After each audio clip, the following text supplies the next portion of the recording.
Hey everybody, it is Scott the Steamroller Steen with winnersandwhiners.com coming to you with the latest in our bowl preview installment. This one taking a look at the Duke's Mayo Bowl. Duke's Mayo, it's got twang. I wish I was making that up, but I'm not. That's their slogan. It kicks off on Wednesday, December the 30th, 12 p.m. Eastern Time there in Charlotte, North Carolina at the Bank of America Stadium. It features the Wisconsin Badgers and the Wake Forest Deacons. As always, if you guys are getting some good information out of the bowl picks, enjoying the videos, we'd appreciate it if you give us the thumbs up. And if you haven't done so already, please consider subscribing to our YouTube channel. And of course, for deep dives into every game, don't forget to check out winnersandwhiners.com, the #1 site on the internet for predictive sports analysis. All right, in this one, Wisconsin is a 9.5-point favorite over the Deacons.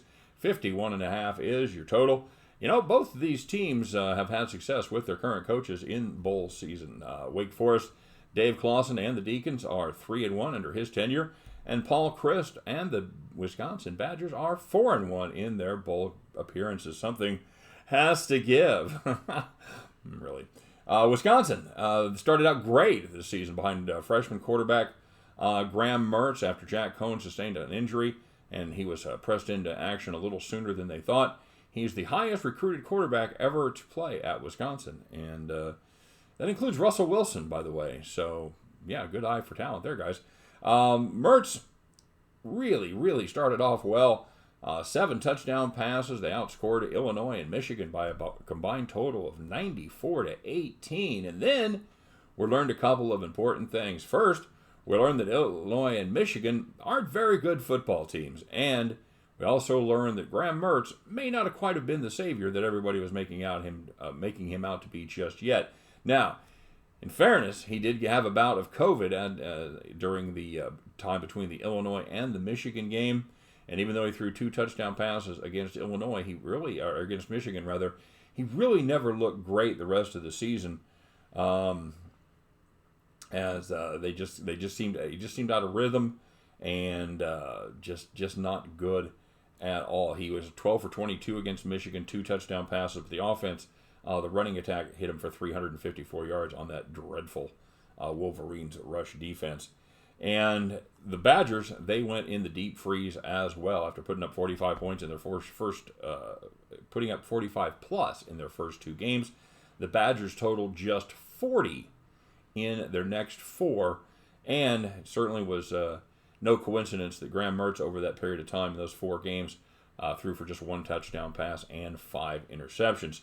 Now, an offense that struggles against Northwestern, Indiana, and Iowa, okay, not really inexcusable, but putting up just 20 against that dreadful Minnesota defense in overtime, that is not a good look for the Badgers. Now, as far as the Badgers' defense, really good. They haven't given up more than 340 total yards all season long. They haven't given up 150 on the ground, and they are able to get off the field like no other. They lead the nation and allowing just 25% of opponents' third downs to be converted. And as you might suspect, getting off the field like that, combined with a slow, methodical offense, they lead the nation in time of possession, holding on to the ball 36 minutes and 45 seconds per game. That is, like I said, best in the country. Now, the good news for Graham Mertz, he's not going to have to contend with Boogie Basham for Wake Forest. He's this really good defensive end, kind of the sack master of that team. He has opted out and preparing for the NFL draft. They're also going to be missing our Wake Forest running back Kenneth Walker. But they still have kind of the second head of that 2-headed monster in Christian Beal-Smith. And against Louisville, they used freshman Justin Ellison, averaged 5.5 yards per carry against the Cardinals. You know, guys, both of these teams have been frustratingly inconsistent. At times, they've looked like they were really going to have something, and then at times, they looked like they could not get out of their own way. But Wake Forest has mainly struggled against teams that had good offenses and were able to throw the ball successfully. Clemson, North Carolina State, North Carolina, all were good offenses who were able to toss the ball down the field. That ain't the Badgers. I think Wisconsin probably gets the win here, but to me, 9.5 is just too strong. I like the Wake Forest Deacons plus the 9.5 points. And at the end of that one, you guys can join me as we pick up our winning tickets and head back to the window. All right, everybody. Thanks very much for watching. As always, one more time, like and subscribe if you would, please. Good luck on all of your plays, and we'll see you next time. Bye-bye.